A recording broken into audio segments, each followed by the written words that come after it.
లేఖన భాగాన్ని చదువుకొని హెచ్చరిక వాక్యాన్ని విందాం. కీర్తనల గ్రంథము 33వ కీర్తన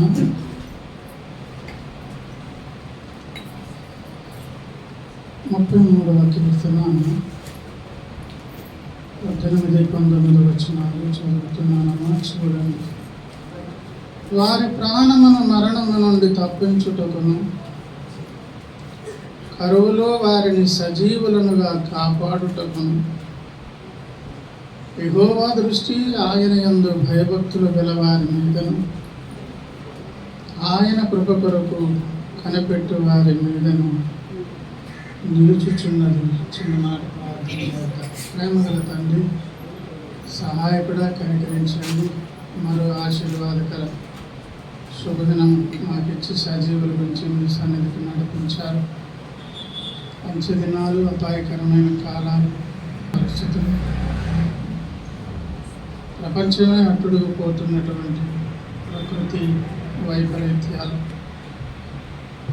ఇటువంటి పరిస్థితులలో ఇటువంటి క్రొత్త సంగతులు మేము చూడబోతున్నాము. ఈ యుగము ముగిసి నూతన క్రొత్త యుగాన్ని మీరు ప్రారంభిస్తున్నటువంటి మధ్యకాలంలో ఎన్నెన్నో ఇలాంటి పరిస్థితులన్నీ తండ్రి నా నాయన మరి జరుగుతున్నటువంటి సందర్భాలు. మరైతే మమ్మల్ని అయితే జ్ఞాపకం చేసుకున్నారు, మీ సన్నిధికి నడిపించారు. మరి మీరు ఇచ్చే జీవాన్ని మేము పొందుకుని వెళ్ళేటట్లుగా ఈ సమయాన్ని దీవెనకరంగా మరచి చదవబడిన లేఖనం ద్వారా మాకు అవసరమైన కొద్ది మాటలు దయచేసి హెచ్చరిక పొంది మమ్మల్ని మేము పరీక్షించుకొని మీతో సమాధానపడి మీరు ఇచ్చే జీవంలో అడుగు పెట్టినట్లుగా మీ సహాయం మాకు అందించి మీరు మహిమ పొందమని ప్రతి విధమైన ఆటంకం గద్దిస్తూ మీ సన్నిధి కోరుతూ సహాయానికే దగ్గర అయోగ్య రాసులు జ్ఞాపకం చేసుకుని మమ్మల్ని అందరూ మీ చేతులుగా అప్పగించుకుని యేసునామమున ప్రార్థించి వేడుకుంటున్నాను పరమ తండ్రి. దేవుని స్తోత్రం. ప్రియమైన దేవుని బిడ్డలారా, దేవుని సంఘమా, చదువుకున్న లేఖన భాగాన్ని మనం గమనించినట్లయితే దేవుని దృష్టి, దేవుని ప్రత్యేకమైన కనుదృష్టి ఎక్కడ ఉంటుంది, ఎవరి మీద ఉంటుంది, ఆ ఉండేటటువంటి వారు ఎవరు అనే కొన్ని సంగతులు మనకు అక్కడ కనిపిస్తుంది. దానితో పాటు పదే దేవుని బిడ్డలు ఎదుర్కొన్నటువంటి సందర్భాలలో అందరి జీవితాల్లో తప్పనిసరిగా ఏదో ఒక ఇబ్బంది, చికాకు, ఆటంకాలు తప్పనిసరి పరిస్థితి. ఎందుకంటే మనం ప్రయాణం చేస్తూ చేరుకోవలసిన గమ్యస్థానం అనేది వర్ణనాతీతం. దాని గురించి మనం వివరించలేము. అందుకే అన్నారు మనము పొందబోవు మహిమ అన్నారు. మహిమ అంటేనే అది వివరించడానికి వీలు లేనటువంటి సంగతి, పరిస్థితి. వివరించలేనంత ఉన్నత స్థితికి దేవుడు సంఘాన్ని నడిపించబోతున్నారు. దాన్ని ఒక్క ముక్కలో చెప్పుకోవాలంటే ఈ మట్టి మనిషి రేపు దేవుని పక్కన ఒక దేవుడుగా దేవతగా కూర్చోబోతుంది. ఒక మహారాణిగా, ఆయన పట్ట మనిషిగా. 82వ కీర్తన 6వ వచనంలో ఉన్నటువంటి వచనం ప్రకారంగా మీరు దైవములని అన్నారు. క్రీస్తు సంఘం రేపు అందుకోబోయేటటువంటి స్థానం ఏంటంట? మరి పేరు పెట్టేసి వదిలేస్తే సరిపోతుందా? ఇప్పుడు పలానా ఆయన పోలీస్ ఆయన అన్నారు, లేదు పలానా ఆయన తన ఉద్యోగ ధర్మాన్ని బట్టి పేరు పెట్టి పిలిచాం. ఎప్పుడైతే పలానా ఆయన పలానా అని అన్నామో తప్పకుండా ఆ బాధ్యతలు ఆయన నిర్వర్తించేవారు, ఆ అధికారమును హోదాను వారు కలిగి ఉంటారు. ఆ పేరు పెడితేనే ఆటోమేటిక్గా అక్కడ వారి హోదా అనేది తెలియచేయబడుతూ ఉంది. కనుక ఒక మెకానిక్ అన్నాం అనుకోండి, ఆయన మెకానిక్ పనులు చేస్తారు. ఒక కుక్కర్ అనుకున్నాం అనుకోండి, వంట పనులు చేస్తారు. కార్పెంటర్ అన్నాం, ఆయన ఏమో ఆ పనులు చేస్తారు. గోల్డ్ స్మిత్ అన్నాం, బంగారపు పని చేస్తారు.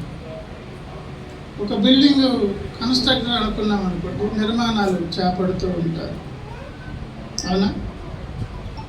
మరి దేవుడు అయితే ఏం పొందుతారు చెప్పండి? పూజలు అందుకునేటటువంటి ఉన్నత స్థానం. అసలు ఒక అడ్రస్సే లేనటువంటి నీకు నాకు రేపు దేవుడు ఇవ్వబోతున్నటువంటి స్థానం ఎంత గొప్ప చెప్పండి. మీరు దైవములు అనే ఉన్నత స్థితికి వెళ్ళిపోతారు. కనుక అంత ఈజీగా దేవుడు ఎవరో కాదు, దేవుడు ఇవ్వడానికి సంసిద్ధంగానే ఉన్నారు. అంత ఈజీగా అందుకోనివ్వను అని పగబట్టి ప్రతీకారంతో పనిచేస్తున్న ఆయన దుష్టుడైనటువంటి సాతానుడు, వాడి సైన్యం. అంత ఈజీగా మీకు అది చెందనిస్తానా అని క్రూర ద్వేషంతో వాడు పనిచేస్తున్నాడు. కనుక భక్తి యాత్రలో తప్పనిసరిగా ఎన్నో ప్రతికూలమైన పరిస్థితులు మనం ఎదుర్కొంటాం. మనం ఎదుర్కొని గాయపడుతూ, కష్టపడుతూ, ఇబ్బంది పడుతూ ఉంటే దేవుడు సంతోషిస్తున్నారని కాదు. ఆ మార్గమే అట్లాంటిది. ఏమండి, అపోస్తుల కార్యములు మనం సుపరిచితంగా చదువుకునేటువంటి ఆ చక్కని మాట. అపోస్తుల కార్యాలు 14వ అధ్యాయము 22వ వచనం గమనిస్తే, శిష్యుల మనస్సులను దృఢపరచి విశ్వాసమందు నిలకడగా ఉండవలెనని అనేక శ్రమలను అనుభవించి మనము దేవుని రాజ్యములో ప్రవేశింపవలెనని వారిని హెచ్చరించింది. ఎలాగంటండి? అనేక శ్రమలు అనుభవించి మనము దేవుని రాజ్యములో ఆ లోపలికి వెళ్ళాలంటేనే ఆ మార్గమే ఏం మార్గం చెప్పండి? శ్రమల మార్గం. శ్రమల మార్గం కనుక పరిస్థితులు ఎట్టుంటే అంటండి, శిష్యుల మనసులను దృఢపడొచ్చి అంటే దృఢత్వం కోల్పోతారు. అప్పటి స్థితి స్థిరత్వం అనేది లేకుండా అధైర్యపడి బలహీనపడి అటువంటి పరిస్థితులు. విశ్వాసనందు నిలకడగా ఉండండి అంటే నమ్మండి బాబు అంటే అవకాశాలు లేవండి, అయినా నమ్మండి. ఎటువంటి పరిస్థితి ఉన్నా నమ్మదగిన దేవుడు మన రక్షకుడు అని ఆ సంఘాన్ని బలపరిచేటటువంటి సందర్భం ప్రతి తరములో ఉన్నటువంటి సందర్భం ఇది. ప్రభునందు ప్రియులారా, ఇటువంటి వాతావరణంలో ప్రయాణంలో పదే పదే భక్తుడు అనేక రకాలైన క్రొత్త అనుభవాలు ఎదుర్కొంటూ ముందుకు వెళ్తారు. అయినప్పటికీ వారి ప్రాణమును మరణము నుండి తప్పించుటకును కరువులో వారిని సజీవులనుగా కాపాడుటకును 33వ కీర్తన 18-19 యెహోవా దృష్టి ఆయన యందు భయభక్తులు గల వారి మీదను ఆయన కృప కొరకు కనిపెట్టే వారి మీదను నిలుచుచున్నది అన్నారు. Present continuation tense. అది నిరంతరాయముగా నిలిచి ఉంటుంది దేవుని కృప. ఎవరి మీద అంటే వారి మీద అన్నారు. ఎవరు వీరు అని ఒకవేళ ఆలోచన చేస్తే వారికంటూ ఒక ప్రత్యేకమైన పేరున్నదండి. 33వ కీర్తన 1వ వచనం గమనిస్తే, నీతిమంతులారా యెహోవాను బట్టి ఆనందగానము చేయుడి, స్తుతి చేయుట యథార్థవంతులకు. అంటే ఎవరి గుంపు వారు అని పిలువబడుతున్నటువంటి గుంపు పేరేంటి చెప్పండి? నీతిమంతులు.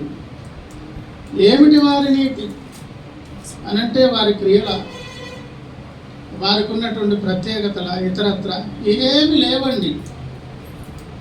ఉచితముగా దేవుడు నిన్ను నన్ను రక్షించుకొని నీతిమంతుడైన యేసయ్యని ఒక వస్త్రంలాగా మన మీద కప్పేశాడు.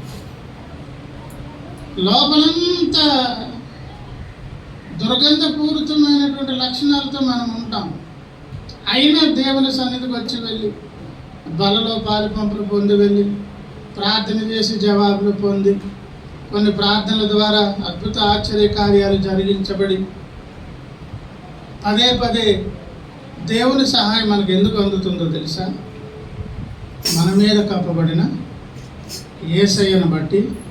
మనకు పెట్టబడిన పేరేంటి చెప్పండి? నీతిమంతులు. మన నీతి యేసయ్య, మన నీతికి ఆధారం యేసయ్య. దావీదు గారు కూడా అన్నారు, నా నీతికి ఆధారం ఒక దేవా అన్నారు. నా నీతిని బట్టి నాకు ఉపకారం చేయండి అని మాట్లాడుతూ మళ్ళీ ఏమన్నారు? నా నీతిని బట్టి అని అన్నారు భక్తుడు. కనుక కొన్ని నీతి కార్యాల ద్వారా దేవుని ముందుకు వెళ్తామని కాదు, కొన్ని మంచి కార్యాలు ఉన్నందుకు మనం రక్షించారని కాదు. లేడు నీతిమంతుడు ఒక్కడును లేడు, అందరూ పాపము చేసి దేవుడు అనుగ్రహించు మహిమను పొందలేకపోతున్నారు. ఏం పొందలేకపోతున్నారు? మరి మహిమ అంటే ఏమన్నాను? వర్ణించలేదు. ఆ వర్ణించలేని మహిమ తాలూకా మొదటి అడుగు రక్షణ. ముగింపు ఏమండి? హక్కుదారులముగా జీవవృక్షపు లేకపోతే దేవుని మందిరములోనికి, పరలోకములోనికి ప్రవేశించే భాగ్యవంతమైనటువంటి స్థితి. మహిమ అనే దానిలోనికి బాప్తిస్మము నాడు అడుగు పెట్టాము. మన నీతి కార్యాలను బట్టి, ఇతరత్ర మనకున్నటువంటి ప్రత్యేకతలను బట్టి కాదండి. మన నీతి ఎవరు చెప్పండి? యేసయ్య. ఎవరైతే యేసయ్యను కలిగి ఉన్నారో, కప్పుకున్నారో, సమాధాన పడ్డారు, వారందరిని అన్నారు, నీతిమంతులారా యెహోవాను బట్టి ఆనందగానము. ఎందుకంటే ఆ నీతిమంతులను దేవుడు పట్టించుకుంటున్నారు. 34వ కీర్తన 15వ వచనం, యెహోవా దృష్టి నీతిమంతుల మీద ఉన్నది, ఆయన చెవులు వారి మొరలకు ఒగ్గి ఉన్నవి. ఏమండి? చాలా కాన్సన్ట్రేటెడ్గా, ప్రత్యేక శ్రద్ధతో దేవుడులాగా ఎవరి వైపు చూపులు, తన వినికిడి కాన్సన్ట్రేట్ చేస్తారంట? నీతిమంతుల వైపు. ఎంత ఇష్టమో మనమండి. ఎందుకంటే మనకు తెలుసు, ఆ 14వ అధ్యాయం మత్తయి సువార్తలో ఒక వ్యాపారం చేసే వ్యాపారస్తుడుగా యేసయ్య కనిపించి ఒక విలువైనటువంటి ముత్యాన్ని కనుగొన్నారు. నాకు ఇది కావాలబ్బా అని ఆశపడ్డారు. ముత్యం విలువైనదా చెప్పండి? అసలు ముత్యం విలువైనదా? వజ్రం విలువైనదా? ముత్యము కంటే విలువైనవి చాలా ఉన్నవండి. ముత్యము కంటే వజ్రాలు, వైఢూర్యాలు చాలా చాలా గొప్ప గొప్ప ఉన్నవండి. వెలకట్టలేనటువంటివి ఎన్నో ఉన్నవి. ఇది విలువగా ఎందుకు అనిపించిందో, ఇష్టముగా ఎందుకు అనిపించిందో, ఇష్టముగా ఆయనకు అనిపించింది కనుక ఏం చేశారంట? తనకు కలిగినదంతా ఇచ్చి ఆ ముత్యమును ఆయన కొనుక్కున్నారు. ఈ లోకంలో కూడా ఎవరి గురించైనా ఒక మంచి క్యారెక్టర్ అండి, మంచి క్రమశిక్షణ కలిగిన వ్యక్తులండి అని ఎవరి గురించైనా చెప్తే వాళ్ళు ఏమంటారు? కడిగిన ముత్యం లాంటి వారు అంటారు. రక్షణ పొందిన దేవుని బిడ్డలు కూడా యేసయ్య రక్తము చేత కడుగబడిన, యేసయ్య అనబడినటువంటి నీతిమంతుని కప్పుకున్న ఆ విలువలేనటువంటి ముత్యానికి ఒక పవిత్రీకరణ ప్లస్ ఒక గొప్ప అర్హత, యోగ్యత, వెలకట్టలేనటువంటి విలువ యేసయ్య మీదకు రాగానే కలిగింది. విలువలేని మనలను, విలువలేని మన బ్రతుకులను దేవుడు అట్లా తీర్చిదిద్దారు విలువ కలిగినటువంటి వ్యక్తులుగా. కనుక ఇంత విలువ పెట్టి ఆయన కొనుక్కున్నారు కనుక, అంతగా మన కొరకు వెల ఆయన వెచ్చించారు కనుక, నీతిమంతుల కొరకు ఎట్లుంటారంట? యెహోవా దృష్టి నీతిమంతుల మీద ఉన్నది, ఆయన చెవులు వారి మొరలకు. 17 కూడా చూడండి, నీతిమంతులు మొర్ర పెట్టగా యెహోవా ఆలకించెను, వారి శ్రమలన్నిటిలో నుండి వారిని ఏం చేయను. అవి ఎలాంటి శ్రమలైనా కానీ దేవుడు ఆ మొర వినేటప్పుడు ఎవరిది ఇంతకీ వైద్య ఎవరు ఈ విజ్ఞాపన లేకపోతే ఈ అప్లికేషను ఇది ఎవరిదబ్బా అని అంటే నీతిమంతుడు భూమి మీద నుంచి వచ్చింది అనగానే వెంటనే ఏం చేస్తారంట, ఎటువంటి శ్రమలలో ఉన్న యోబు గ్రంథము, భక్తుడైన యోబన్న గారి గ్రంథము 36వ అధ్యాయం కూడా 36వ అధ్యాయము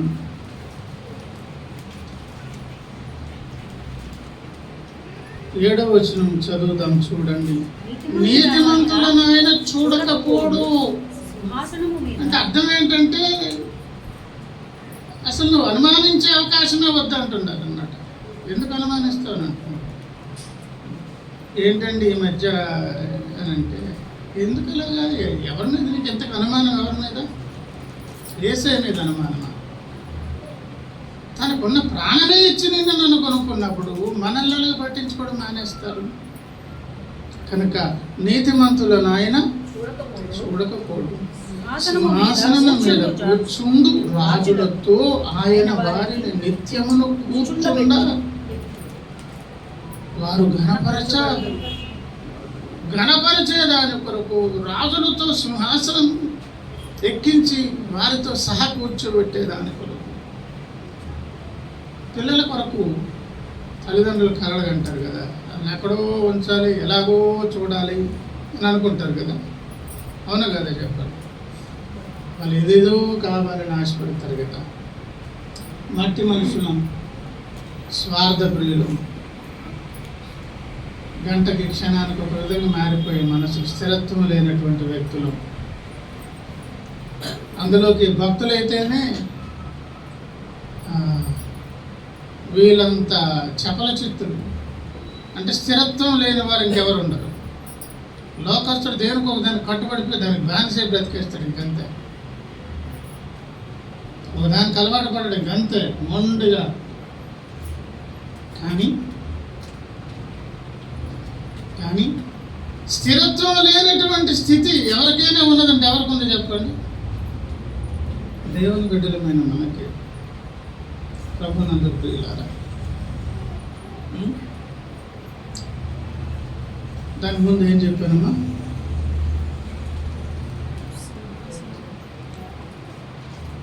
ఎక్కడ కూర్చోబెడతారంట? మన పిల్లల్ని మనం ఎక్కడో ఉంచాలని కలలు కన్నట్లుగా దేవుడు తన సంఘాన్ని ఘనపరచాలి, ఉన్నతమైన సింహాసనం ఎక్కించాలి, రాజులతో కూర్చోబెట్టాలి, సింహాసనాధీష్ఠునుడు ఏదేదో నీ మీద నా మీద దేవునికి ఏమన్నది? గొప్ప ఆశ. ప్రభునందు ప్రియులారా, ఇక్కడ అంటున్నారు, ఏమని అంటున్నారండి? నీతిమంతులను ఆయన చూడకపోడు, సింహాసనం మీద కూర్చుండ రాజులతో ఆయన వారి నిత్యము కూర్చుండబెట్టును, వారు ఘనపరచబడును. మొత్తం ఇదంతా ఇప్పుడు చెప్పుకున్నదంతా ఎవరి గురించి చెప్పండి? నీతిమంతులు. ఆ గుంపులో ఎవరున్నారు? మనమందరం కూడా యేసును కప్పుకొని ఉన్నాం. లోపలేమో ఇంకో రకంగా ఎట్లా ఉన్నా కూడా మనకు జవాబులు ఎందుకు వస్తున్నాయి? సహాయం ఎందుకు దొరుకుతుంది? దేవుని సన్నిధికి ధైర్యంగా అడుగులు వేస్తే రాగలిగే భాగ్యం ఎందుకు కలుగుతుంది? వీటన్నిటి కారణం ఏంటి చెప్పండి? మన మీద ఉన్న కప్పబడిన యేసయ్య. కానీ బ్లైండ్గా దేవుడు ఉపకారం మేలు చేస్తారని కాదు. ప్రభునందు ప్రియులారా, మనం చదువుకున్నటువంటి ఆ 33వ కీర్తనలోనే ఒక ముఖ్యమైనటువంటి విషయంతో అంటున్నారు. ఏమన్నారు? 18, 19లో వారి ప్రాణమును మరణము నుండి తప్పించుటకును వారిని సజీవులను కాపాడుటకును యెహోవా దృష్టి ఆయన భయభక్తులు గల వారి మీదను ఆయన కృప కొరకు కనిపెట్టు వారి. ఇక్కడ 2 స్టెప్స్ అనుభవాలు ఇక్కడ కనిపిస్తున్నాయి. మొదటిది ఏంటంటే భయభక్తులు ఏమైనా ఉన్నవా లేదా అని పరీక్షించే దేవుడు, ఉపకారం చేసేవాడు. తర్వాత మత్స్యశుద్ధిగా అవసరమైంది ఏంటిది? కృప. ఎల్లప్పుడూ నిలుచుచున్నది. ఏమి నిలుచున్నది? ఎంత శ్రద్ధ వహించినా కూడా దేవుని ముందుకు రావాలంటేనే మనకు ఎవరు అవసరం? కృప అవసరం. కృపను ఆధారం చేసుకోకుండా ఏ కయ్యని తత్వంతో దేవుని ముందుకు మనం వెళ్ళకూడదు. చెప్పుకునే సందేశం అంతా ఏంటి చెప్పండి? వారనబడినటువంటి వారు నీతిమంతులు. ఆ నీతికి ఆధారం మన క్రియలు కాదు, రక్షణకు ముందు కానీ తర్వాత కానీ. ఈ రోజుకి మనం దేవుని ముందు ఉండగలుగుతున్నాం, రాగలుగుతున్నాం. కారణం ఎవరు? మన మీద కప్పబడిన యేసయ్యను బట్టి. అయితే యేసయ్య ఉన్నారు కాబట్టి బ్లైండ్గా తండ్రి అయిన దేవుడు వారి మీద దృష్టి నిలిపి సహాయం చేసి, ఉపకారం చేసి, సింహాసనం ఎక్కించి, ఘనపరిచేసి అన్ని బ్లైండ్గా చేసేస్తారా? కాదు. ప్రార్థనతో పాటు పరీక్షించేది ఏంటో తెలుసా? ప్రార్థనతో పాటు పరీక్షించేది భయభక్తులు ఉన్నవా లేవా. ఒకటి, భయభక్తులు ఉన్నా లేకపోయినా సరే కూడా వాళ్ళకి కృప కావాలి, వీళ్ళకి కృప కావాలి.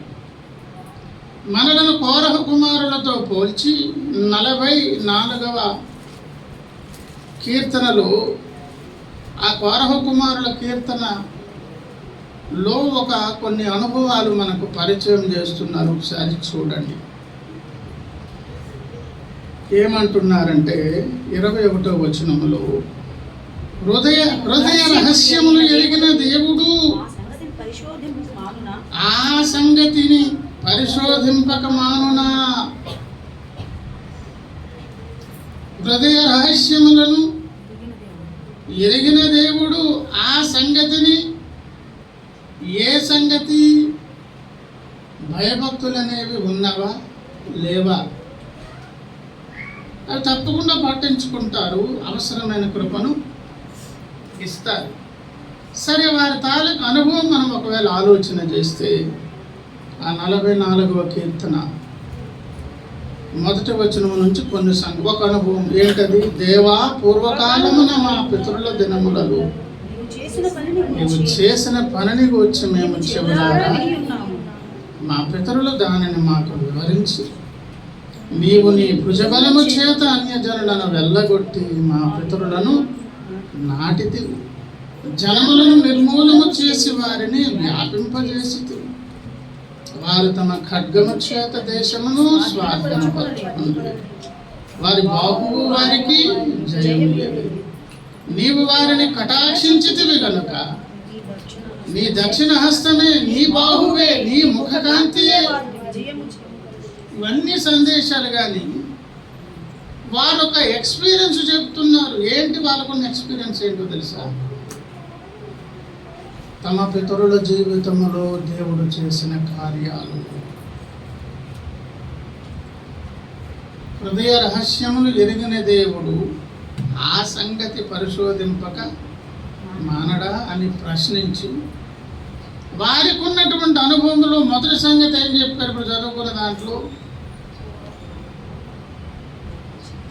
మాదిరికరముగా ఉన్న తమ పితరుల జీవితంలో వారిని ఎట్లా రక్షించారు, ఎలా నడిపించారు, ఎట్లా కార్యాలు చేశారు, ఏ విధంగా కాపాడారు.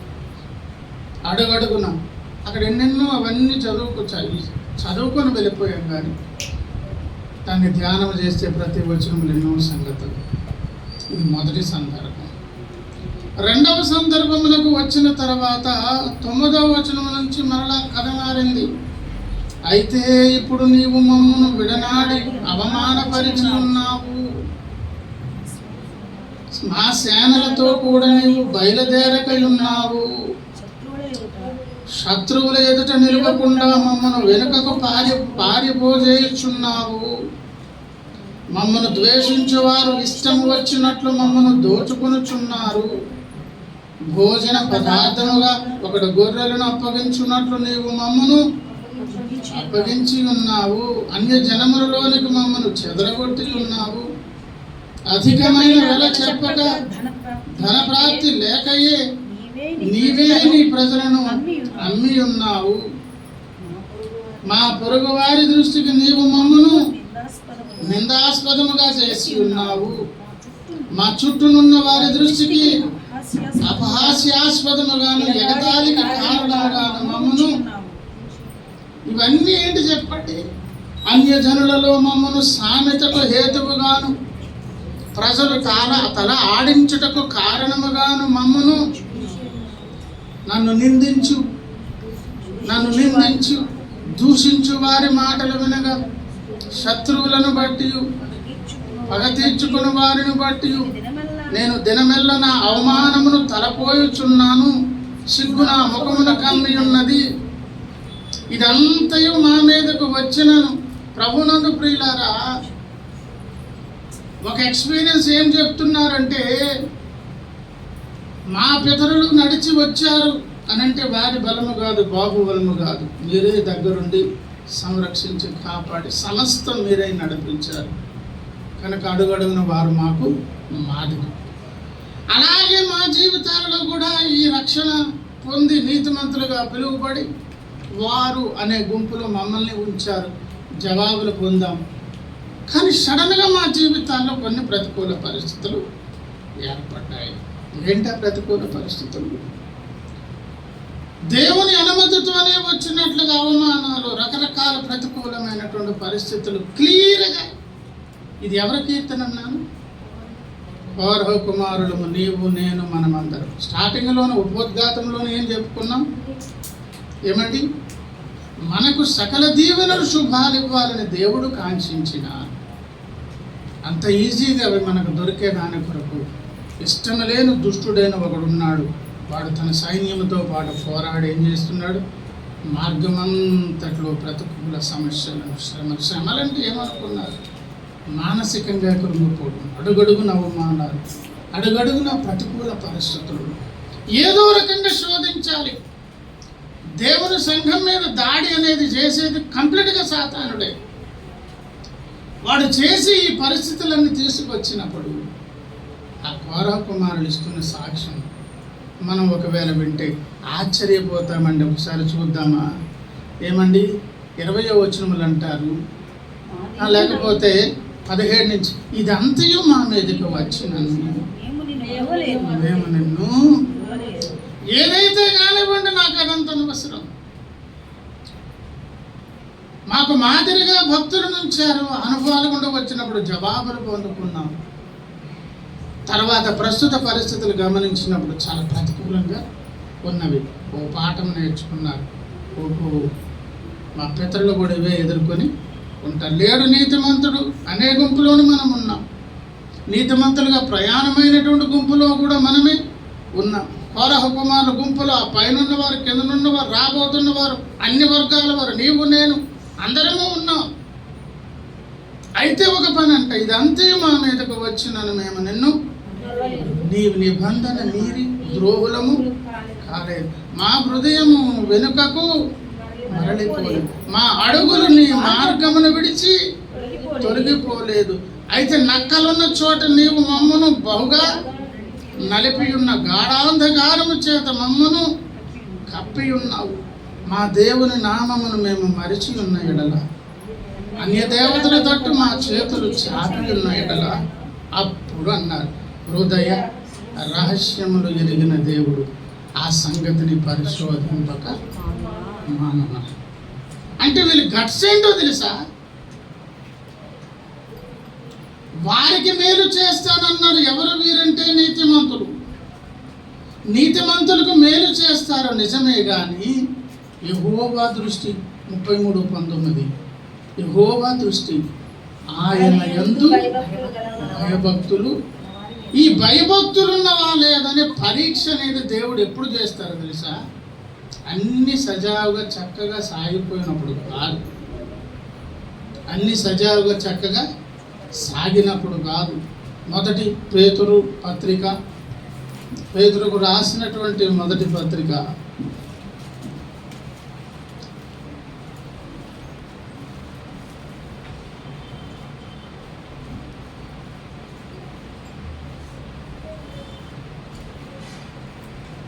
1వ అధ్యాయం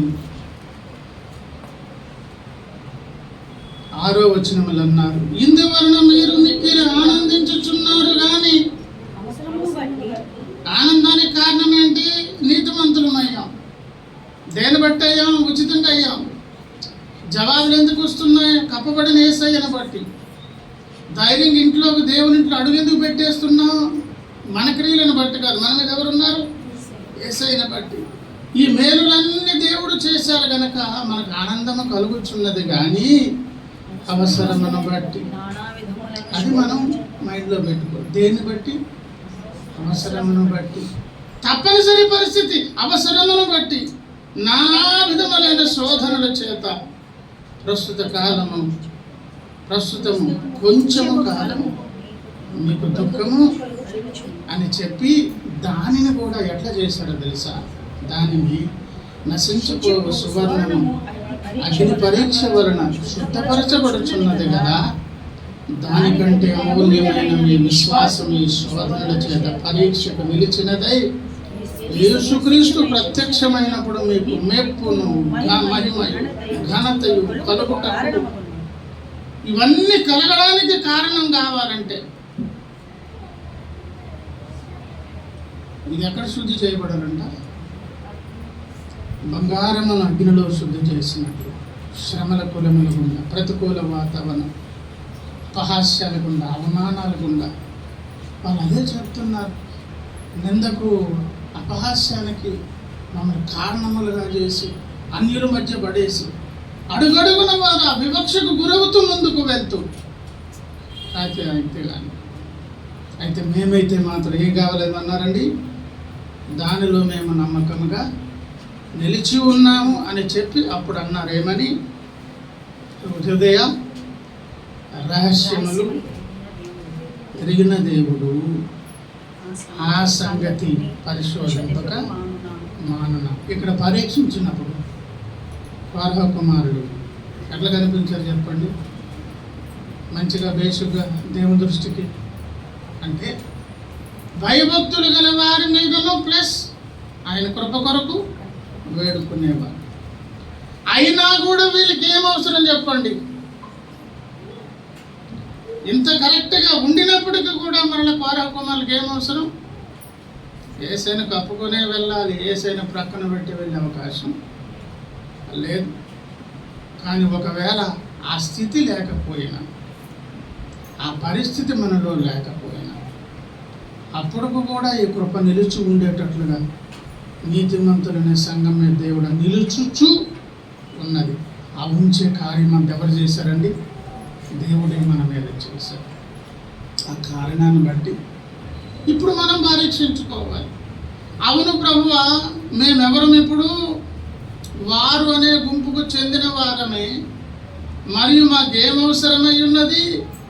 నీ కృప అవసరమై ఉన్నది. మేమేం పరీక్షించుకోవాలి? భయభక్తులు అనేది ఎక్కడ? మేము అనుభవించి నడిచి వచ్చిన మార్గంలో మాకెదురైనటువంటి సకల పరిస్థితులలో మీ ఎడల భయభక్తులు కలిగి ఉన్నామా లేదా? ఇప్పుడు అక్కడ కూడా సైడ్ హెడ్డింగ్ పెట్టుకుంటే ఇంకెన్ని సంగతులు కనిపిస్తాయి. ఉదాహరణకు ఆయా భక్తులు, యోసేపు తీసుకోండి, దావీదు గారు తీసుకోండి, పౌలన్నను తీసుకోండి, ఇంకొక భక్తులు, ఎంతమందినైనా తీసుకోండి.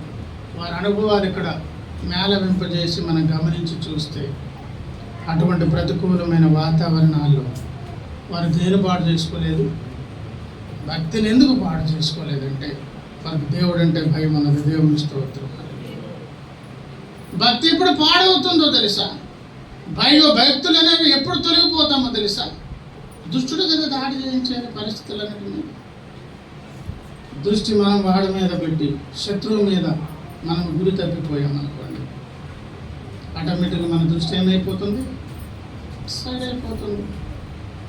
ఆ కారణాలను బట్టి కూడా మళ్ళీ మనం ఏమవుతాం చెప్పండి? భయభక్తులు కలిగి ఉన్నట్లుగా కనిపించినా కూడా దారి తప్పే ప్రమాదం. అలా కాకుండా మనం పరీక్షించుకొని మనం ఏం చేద్దాం? ఏం పట్టుకుందాం చెప్పండి? ఏం పట్టుకుందాం? దేవుని కృపకు ఆధారమగినట్లుగా ఆయన సహాయాన్ని కోరుకుందాం. దయచేసి మనల్ని మనం పరీక్షించుకుందాం. దేవుని పాదాలు పట్టుకుందాం, పరీక్షించుకుందాం. దేవా మీకు వందనాలు, స్తోత్రం. హల్లెలూయా, హల్లెలూయా.